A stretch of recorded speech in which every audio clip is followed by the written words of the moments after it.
Hello, everybody, and welcome to another edition of the Tougie Steak Podcast, and welcome to another edition of what we like to call Toug Talk around these parts, because it is a solo episode for me here today. Both Sin and Endo dealing with the busy schedules of the holiday season. It is Christmas Eve after all, December 23rd. How ridiculous is that it's December 23rd already. So I will be here all by my lonesome, just me and my bald head, to talk about, well, the very few things that we have to talk about in the hockey world. Not much has happened, especially not much positive has happened over the past little bits, but I still hope you'll join me on this adventure wherever it may go today. Spoiler alert, we'll be talking about the 2015 NHL Draft and the World Juniors on today's show.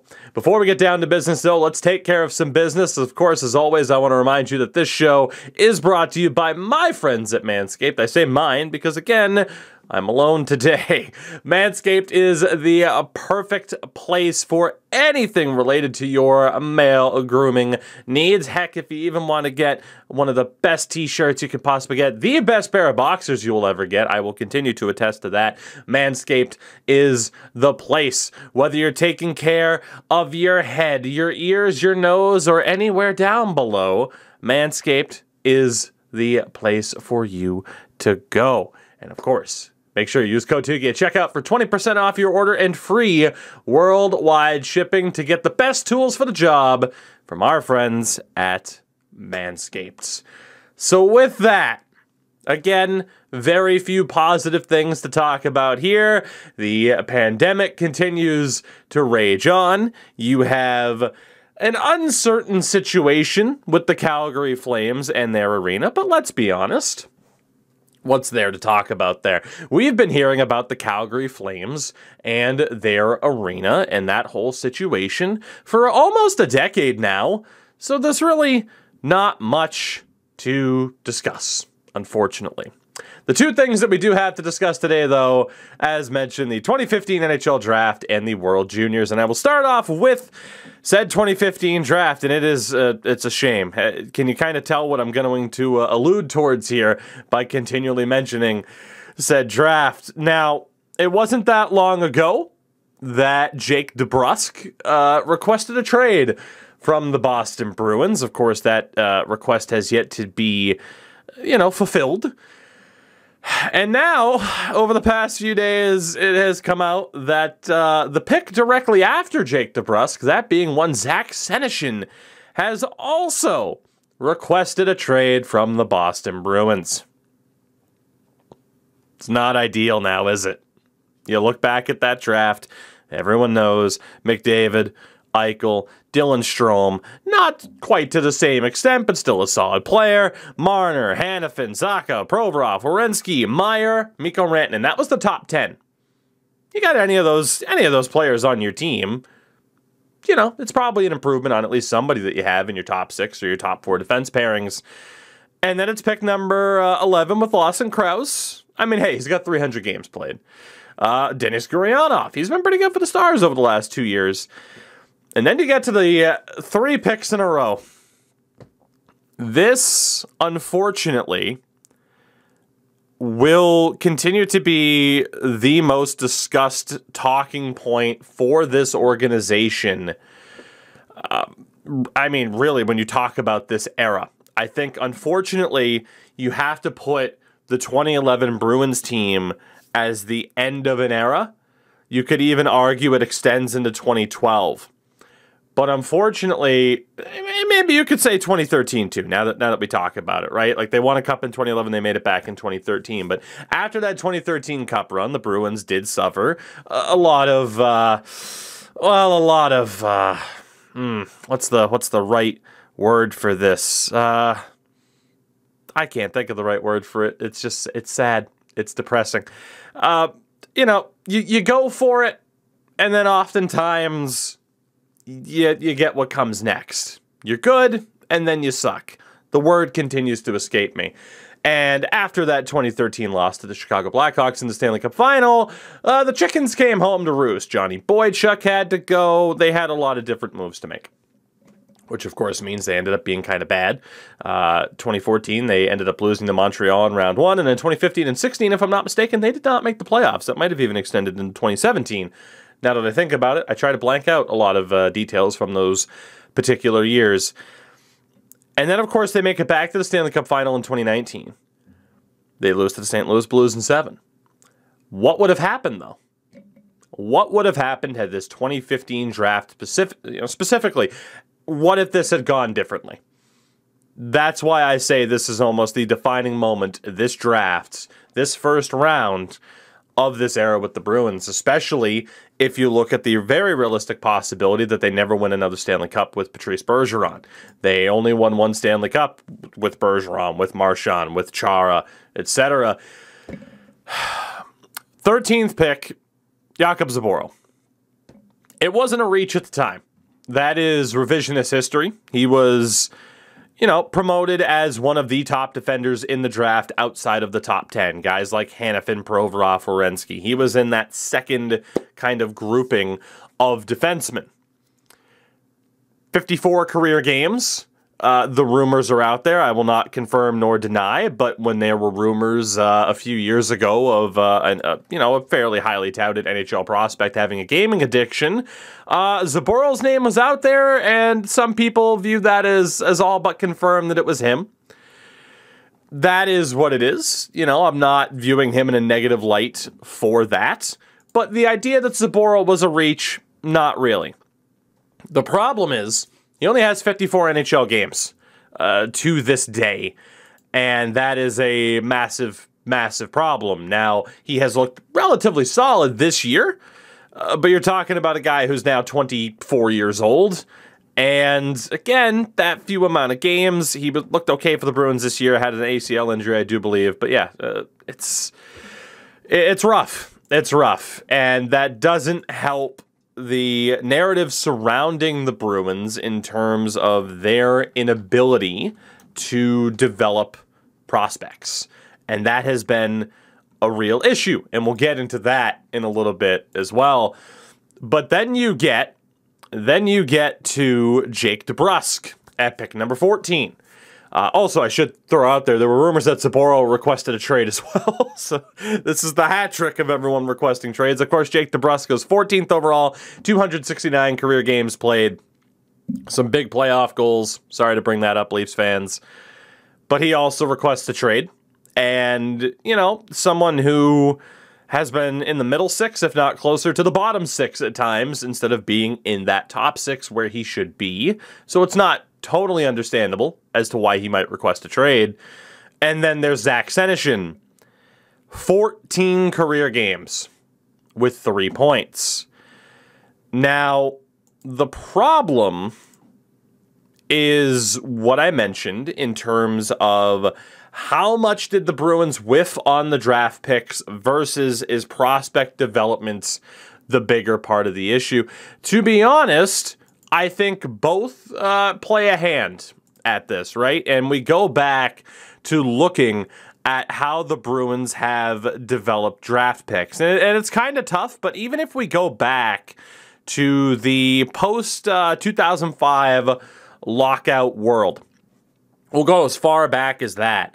Even the 2005 draft, there was only one player selected that played over 75 games in the NHL, and that was Vladimir Sobotka, and he wasn't a Bruin for long. He was eventually traded, I believe, for Brad Boyes with the St. Louis Blues. Their number one pick that year, I loved him, but it was Matt Lashoff. He played 74 career games, and not all of them for the Bruins. 2006 was huge, and if I'm not mistaken, this was the draft where current Montreal president Jeff Gorton was actually in control, and they ended up with Phil Kessel, Milan Lucic, and Brad Marchand. Beautiful. We can ignore Yuri Alexandrov, Andrew Bodnarchuk, and Levi Nelson. But then you get to 2007. The Bruins drafted 6 players in 2007 for a combined total of 23 career NHL games. 20 from Zach Hamill, the 8th overall pick, who went 1 pick before Logan Couture, and then Tommy Cross, who I do love but is a career AHLer. 2008. almost 300 career games for their first-round pick, Joel Colborne, but a lot of those were played, I believe, on the Flames and the Leafs. And then Michael Hutchinson was the only other notable name. And yeah, he's bounced around a ton too. You have one career game out of Max Sauvé and Jamie Arneal. Shout out to Nick Tremblay and Mark Goggin, who were also picked in that draft. 2009, Jordan Caron, 25th overall, 157 career games, not all with the Bruins. Ryan Button, Lane McDermott, who I believe was a part of the Jaromir Jagr trade with the Dallas Stars, Tyler Randall, and Ben Sexton. Nobody aside from Caron played more than 28 career games in the NHL. The 2010 draft, Tyler Seguin. Yeah, we know where he's played the majority of his games at this point. Jared Knight, Ryan Spooner. You know, again, you start to look at these names already, and we're only from 2005 to 2010. They couldn't get Jared Knight to the NHL. Ryan Spooner was in the same exact spot as Jake DeBrusk is right now. It's eerily similar. And then also in that 2010 draft, you know, Craig Cunningham, really unfortunate what happened to him. But guys like Justin Florek, you look back at 2009, Jordan Caron could never really develop into that top six, even middle six option consistently that you'd want for a first-round pick. Joel Colborne, same thing. Then you get to 2011, Dougie Hamilton, who they elected not to hold on to. Brutal. Also in that draft, 9 games of Alex Koklachev, who fucked off back to the KHL. This might have to be an audio-only version of this podcast. I'm having trouble with OBS here, so we'll see what happens if that's why on the video form on YouTube. The Tougie Steak Podcast. Alex Koklachev, 9 games in the NHL, screws back off to Russia. Who can blame him? 7 games of Brian Ferland, 33 games of Rob O'Gara. Brutal. 2012, Malcolm Subban in the first round, who has played on 3 or 4 other teams now. Matt Grzelcyk, good pick in the 3rd round. Then Seth Griffith, same thing, high skill player, cannot jump up consistently. And then there was Matt Benning, who also has NHL games, but none of them for the Bruins. 2013, 40 games out of 3rd round pick, Peter Cehlarik. Again, another guy who went back to Sweden because he couldn't make the jump, or the argument, the Bruins couldn't develop him properly. And then 50 games out of Anton Bleed, who's played a bit this season. 2014, David Pastrnak. That's worked out well. He's had a pretty rough season this year. I think a lot of people forget he had a really traumatic 2021. I can forgive the struggles. And then Ryan Donato. Boy, does that not sound exactly like Ryan Spooner, like Jake DeBrusk, skill guy. You want him in the top 6, maybe the top 9, doesn't work out. Oh, Danton Heinen, same thing. He has more goals for Pittsburgh this year than Pasta has for the Bruins. Anders Bjork, same thing, although he's more of a defensive player, a good shutdown guy for the Buffalo Sabres now. He came over in the Taylor Hall trade. Then you get that 2015 draft. Zaboral, DeBrusk, Senyshyn. They get Carlo in the 2nd round. That's not bad. Jakob Forsbacka Karlsson. Same thing as Koklachev. Same thing as Cehlarik. Goes back over to, I believe right now he's in Sweden. They got Jeremy Lauzon in that 2015 draft. He's now a member of the Kraken. Dan Vladar, who of course is now with the Calgary Flames. Then you get the 2016 drafts. And it sucks because if they did well in that 2015 draft, you'd be talking about Pastrnak, a good 2015 draft, and then Charlie McAvoy in 2016.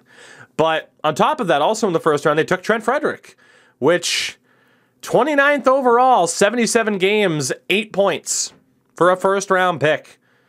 I mean, you could say what you want about the Sens taking someone like Tyler Boucher and kind of where he's projected to go, but I mean, Trent Frederick right now was projected, and at the time, it's like, okay, bottom 6 grit, 2A leadership quality, like, brutal. They get Ryan Lindgren. They deal him to the New York Rangers. I believe in the deal to get rid of the Matt Bolesky contract, and Lindgren's been really good for the Rangers.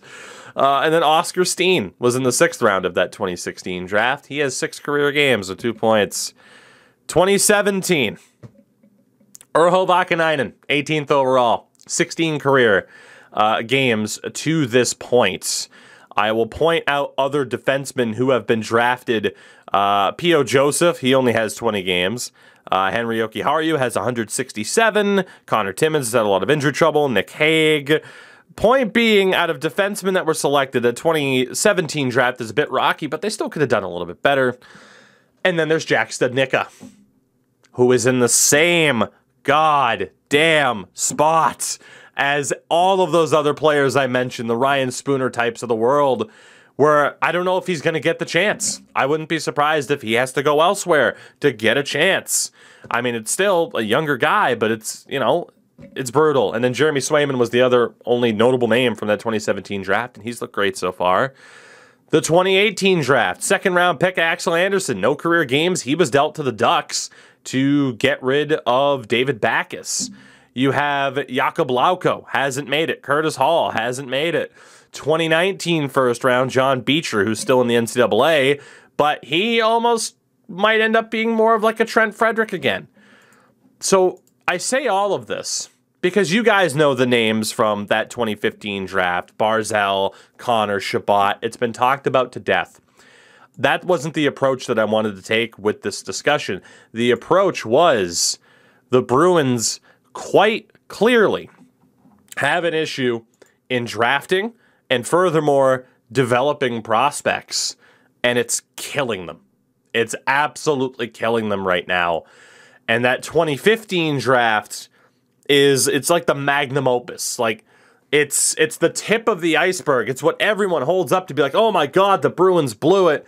And then you look below the surface, and it's so much worse than what you might have expected. This team has had, when they, very few hits. When they hit, boy, do they hit.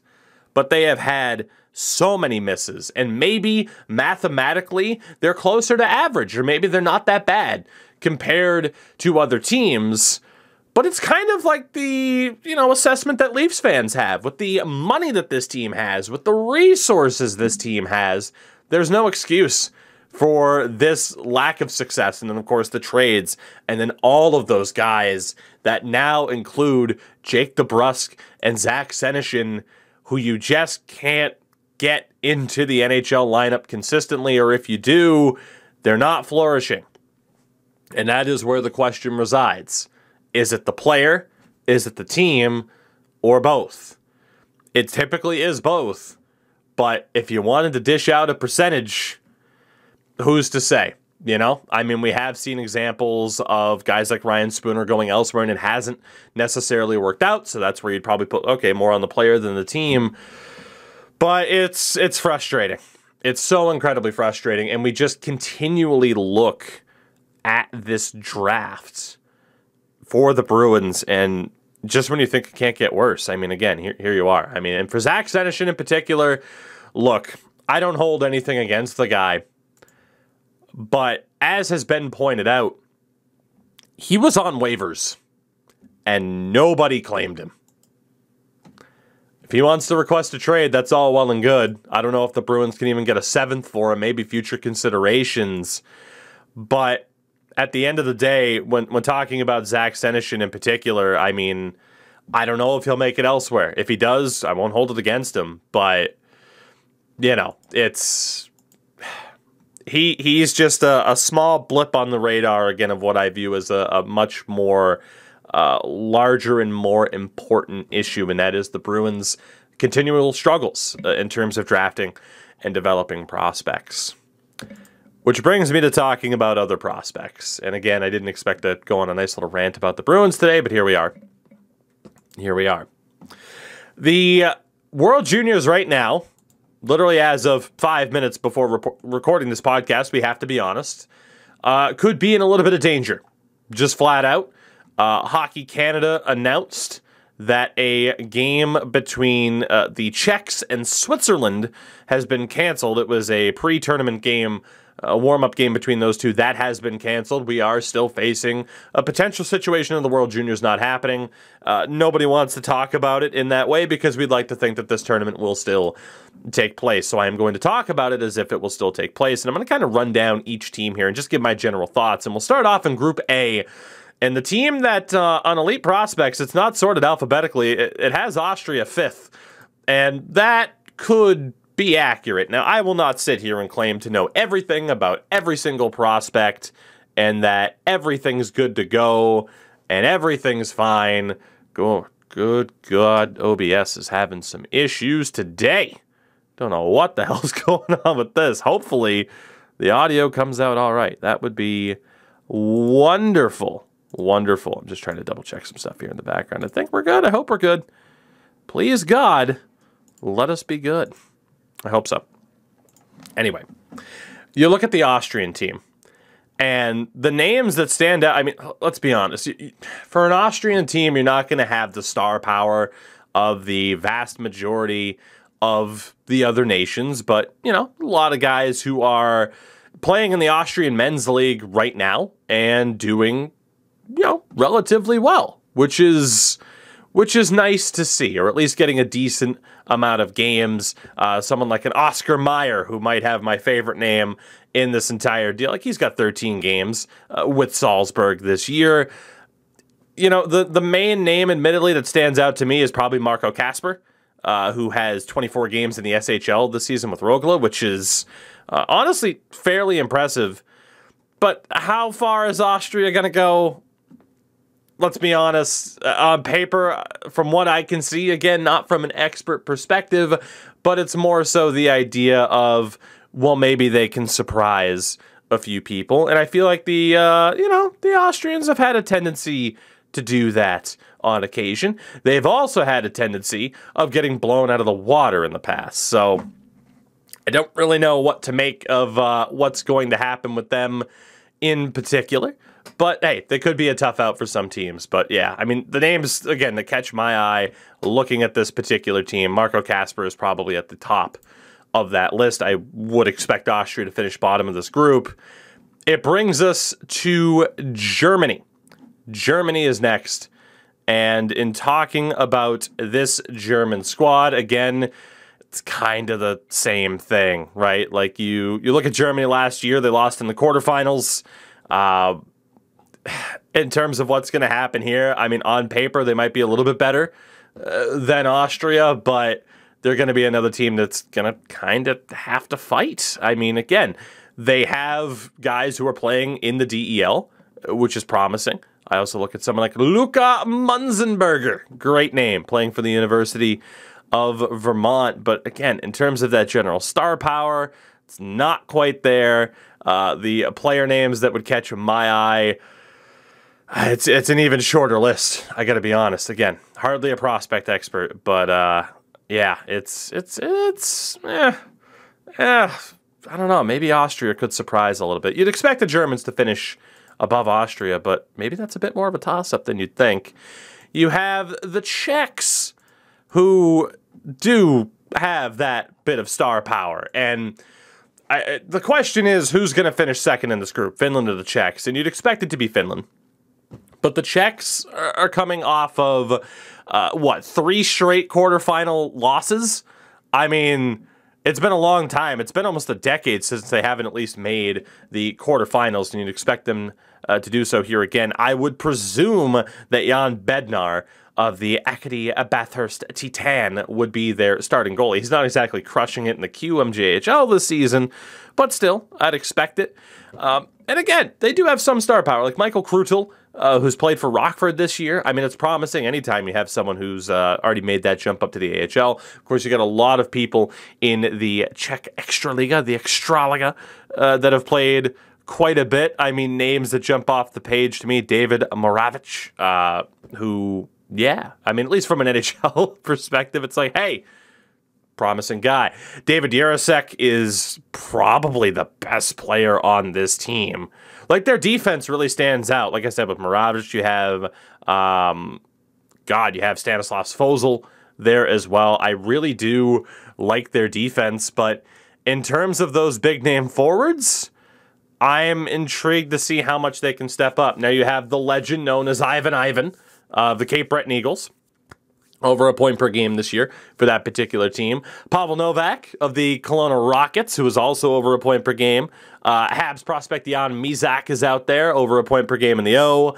Michael Gut for the Everett Silvertips. Like, they have some decent talent there. I don't know if it's going to be enough to jump over Finland, or especially Canada. And I mean, you look at Finland and starting from the back out, again, I'd presume that Joel Blomqvist would be the starter. I haven't heard anything in particular, but like Levi Meriläinen is also on that team, but he's a sub 900 save percentage with Kingston right now, which isn't great. But, you know, you get into the star power for the Finns, and there are very few players on this team that don't have star power, or at least as it is, haven't been drafted. I'm very intrigued to see what Brad Lambert can do. Yeah, I think by some people's standards, only 6 points in 24 games for Jypi Voskala. I think some people look at him as needing to have a very big tournament here to kind of raise his stock back up. I am excited to see what a Topi Niemela can do, Leafs prospect, who has 24 points in 31 games in Liga as a defenseman, which is nuts. Joakim Kamel, who was also in this draft year, 18 points in 21 games, also on Jypi Voskala. He's kind of taken Brad Lambert's hype a little bit this year. I like this Finns roster a lot. I really, really do. I don't know if it will be enough to surpass Canada kind of in that group stage, but I mean, there's no doubt, like if either Finland or Canada were to somehow fail to make it to the quarterfinal stage, if not the semifinal stage, you have to view that as a failure.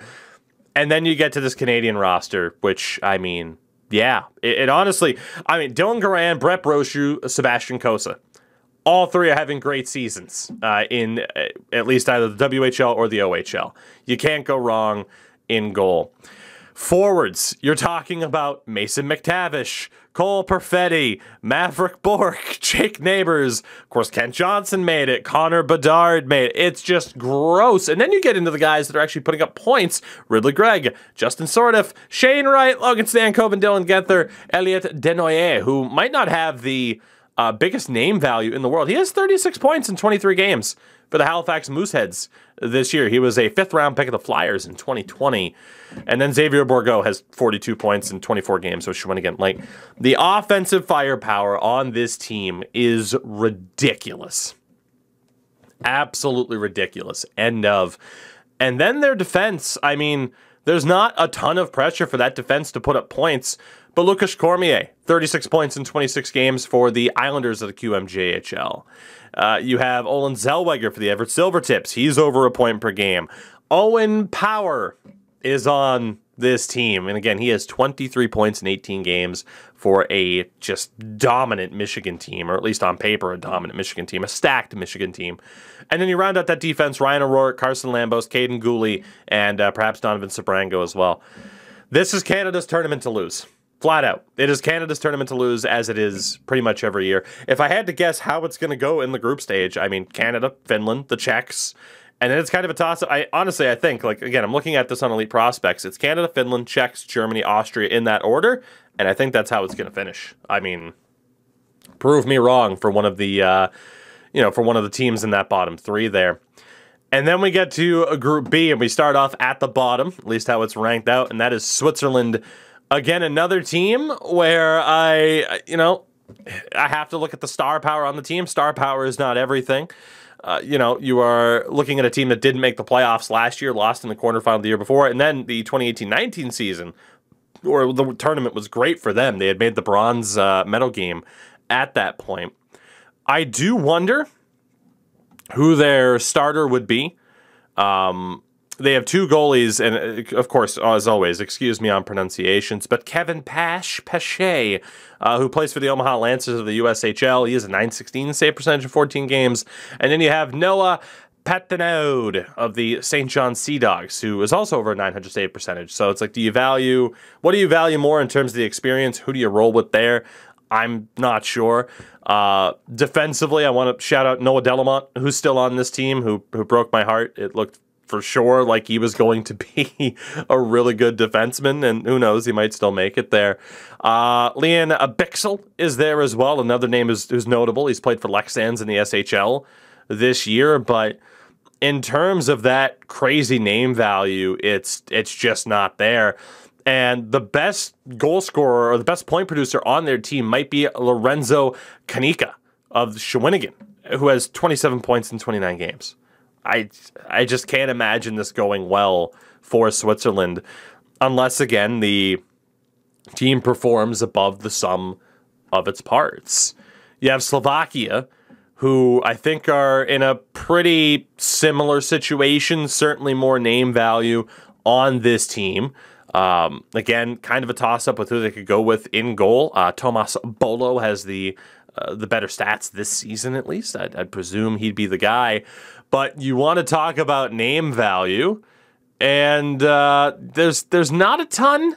I mean, you do have a younger player like Philip Mazar, who is projected to go in this draft this year, top 10 projected pick. 9 points in 20 games in Slovakia this year. That's not that bad. Defensively, Simon Nemec is also there, another guy who's projected to be a first-round pick this year.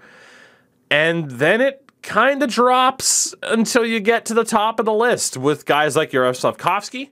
And Slavkovsky, again, another guy who might even go top 5 this year. He could be a guy that falls just because you don't know, but presumably top 10. And then I look at Dalibor Dvorsky, another name, certainly some name value there. Martin Kromiak of the Kingston Frontenacs is out there. And then Jakub, I think it's Demek, D-E-M-E-K, has 35 points in 28 games for the Edmonton Oil Kings. So certainly compared to Switzerland, more offensive firepower, some bigger star power. I could go against them, but at the end of the day, I mean, it's tough to see Slovakia finishing anywhere but above Switzerland in 4th. Switzerland definitely finishing in 5th, because this is also the group that houses Sweden, Russia, and the United States. And it would be a disaster for any of those 3 teams to not finish in the top 3. Sweden, I mean, in goal, odds are it's Jesper Wallstedt, which, I mean, my God, just in terms of the hype around him. And then you look at the high end of this team. Fabian Lysell, of course, a notable Bruins prospect who we'll see if they can get him to develop. That'd be great. 28 points in 23 games to the Vancouver Giants. Oscar Olason, who was a first-round pick of the Avs, if I'm not mistaken, this past year. Alex Holtz is going to be on this team. Zion Niebeck, Isaac Rosen, William Eklund. Some great offensive firepower for the Swedes. And then defensively, you start talking about guys like Emil Andre, Simon Edvinsson, Helga Glans is there. And again, one of my favorite names, Leo Loof. It's probably not Loof, but L-O-O-F with the little things over it. Sweden has a great team. And, you know, you're looking at a team last year that's coming off of a quarterfinal loss. They're going to want to at least get back into medal contention. It's going to be difficult to do so. But I think at the very least, you know, I mean, certainly a quarterfinals appearance. And then you get to Russia, which might be the most interesting team to watch. Presumably, Yaroslav Askarov is their guy in goal. Maybe Yegor Guskov gets a couple of starts. He's had a good season in the MHL. But, you know, how do you rate that when Askarov has some KHL experience? The bottom line is for this team, I mean, you want to talk about star power. You talk about Shakir Mukhamadullin of the New Jersey Devils, recently signed his ELC. He has played 34 games in the KHL this year. Like, he is right there. And he's putting up more points than you'll often see guys put up. I mean, look at like Alexander Romanov of the Montreal Canadiens. He never had a very like overly impressive point total. So you might see 7 points and just be like, that's not that great. But think about his age. Think about the league that he's playing in. Mukhamadullin looks legit. You have Marat Kuznetsov, who is one of the big names a lot of people are looking at. 11 points in 29 games with SKA St. Petersburg this year. He was a second-round pick of the Wild in 2020. A lot of hype surrounding him. Danil Yurov expected, of course, to be a first-round pick this year. Vasily Ponomarov, who was a Carolina draft pick, I think, in 2020 as well. You got Fedor Svechkov, who was just taken by the Nashville Predators in the first round. Nikita Chibrikov, who has 22 points in 23 games played this year, split between all 3 of the Russian leagues. And then maybe the biggest X factor in this entire situation here for Russia, and maybe in general in the tournament, Matvei Michkov. And what is he going to be able to do? You know, you would presume that someone like Connor Bedard would have a slightly better supporting cast, but I do not deny Michkov's ability and talents. And that could even be enough. I mean, I'd still probably peg Russia to be ahead of Sweden in the standings. And Russia might even be able to take the group, because I look at the United States, the reigning and defending champions. And I mean, I'm intrigued. I'm intrigued, right? I presume that Drew Comessa will be their starter of the BU Terriers. I mean, it could be a chance for Dylan Silverstein to take over. But you look at this roster. Logan Cooley at the start. Big fan. Presumed first-round pick coming up. You know, U.S. developmental program. We'll see how he does on the big stage.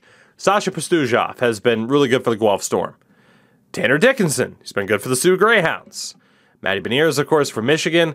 Like, as per usual with the U.S., like, I just don't know if they have the same name value and hype around them, which oftentimes does kind of benefit them, because it seems like they won't have the same amount of hype and pressure that the likes of the Canadians and the Russians have on them. But Jake Sanderson on defense, Luke Hughes, pretty big fan of Scott Morrow for UMass as well. Not to mention, Tyler Cleven's up there as well. And then you look at these, the rest of the forwards, and again, there is talent there. I mentioned the likes of Matty Beniers. You have Matthew Knies, I believe it is, Knies, who was a Toronto Maple Leafs draft pick, second round this year. Again, excuse me on pronunciations. Matt Coronado, who was drafted by the Flames in the first round. Mackie Smoskovich, a Panthers first round pick. And Chaz Lucius as well, who I thought had the best name on this team until I remembered that Red Savage exists, a Detroit Red Wings draft pick. So I look at this U.S. team, and I use the term, can they perform above the sum of their parts? And I think that's where we kind of look at this team, because I look at the Russians and I look at the Swedes, and it's like, I don't know if the U.S. is topping this group. Again, it's tough to imagine any other situation where any one of those three teams somehow does not make, the quarterfinal situation here. But in terms of who takes Group B, in terms of the order, I agree with Slovakia 4, Switzerland 5. I don't want to doubt the U.S., man, but there's just something that says it could be Russia, Sweden, U.S. I mean, again, that is a complete toss-up, whereas I think Group A, you're pretty much locked into Canada, Finland, and the Czechs, and then we'll see between Germany and the Austrians. But that B group this year for the U.S. is pretty scary. So in terms of how I expect the entire tournament to go, I got to be honest, not entirely sure. Not entirely sure at this point. I don't know if the IIHF still has the bracket challenge, the bracket prediction, to see exactly how it would play out, for who wins if you were to go through. So that's why I don't want to give that exact prediction on how I think that might go. But I mean, if you had to ask me, hey, who do you think is who do you think's finishing with medals here? It's Canada's gold to lose. Silver and bronze, say what you want. End of the day, this is Canada's gold to lose. Again, if this tournament takes place, please, God, let this tournament take place. Of course, as we all knew, and as has been confirmed, of course, the U.S. will not be taking part in the Olympics. So we need this tournament to take place. But with that, everybody, that's pretty much all I had to talk about today. A little mini rant against the Bruins, and of course, talking about the World Juniors. We will be back, at least we should be next week. There might be a few more Toug Talk episodes here to round out the year. Very, very busy time as well. There may also be a change to our recording schedule heading into the new year, as Sin and I will be having our broadcast duties be picking up very, very soon. So we begin the new year with NHL Gamer. That is NHLgamer.com. Of course, Sin and I do the commentary for the biggest competitive esports division, my opinion, in the world. There is nothing quite like watching the top teams go head-to-head on the esports side of things like these guys do on the European side. It's our 4th or 5th season doing this now, and I'm very much looking forward to it. So if you ever thought, or if you've ever been one of those people to be like, hey, commentary, you'd be good at that. Why don't you do that? Well, hey, Sin and I are working on it. We're trying to get there. Again, NHLgamer.com, new season starting up very, very soon. And I do think that pretty much covers it. Again, a big shout out to our partners at Manscaped. Code Tougie at checkout, 20% off your order, free worldwide shipping. And I will see all of you next week. We'll see if Sin or Endo happen to be here. I hope everyone's had a marvelous holiday season. And of course, Christmas coming up this Saturday. A Merry Christmas to you all. And yeah, we will see you before the new year. We'll have 2 more shows before the new year. And we'll get to look back at the year that was 2021. Might be tough to look back on it positively when it's ending on such a weird note, but it is what it is. Thank you all so much for watching and for listening, and I will see you all very, very soon. Goodbye.